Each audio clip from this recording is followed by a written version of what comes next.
Hi, I'm Tom Myers of Anatomy Trains. I know that many of you probably looking at this, some of you who haven't, have joined us for the Dissection live streams, which has been one of the absolute nuggets that we have found in the time of COVID.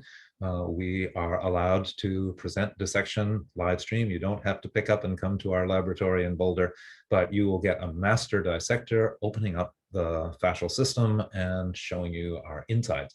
Now, something that's out of the realm of many body workers, but cranial osteopaths and craniosacral therapists work with it, are the connective tissues and, of course, the neural tissues in the dorsal cavity, inside the case of your head and inside the column of your spinal cord. It's not an easy place to get to anatomically. There's a lot of controversy surrounding the myodural bridge and where is the dural tube attached, etc. Come see for yourself. That's what the word autopsy means. This means come see for yourself.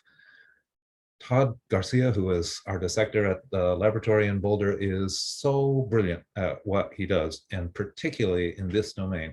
You can be pretty sure of seeing every cranial nerve as it comes out of the bottom of the cranium, as well as the brain, which is a surprising organ seen in its natural state, and the cerebellum and all the membranes that go around the brain, as well as going down the spinal cord, seeing the dural tube, seeing the collars of the nerves as they emerge from the foramina.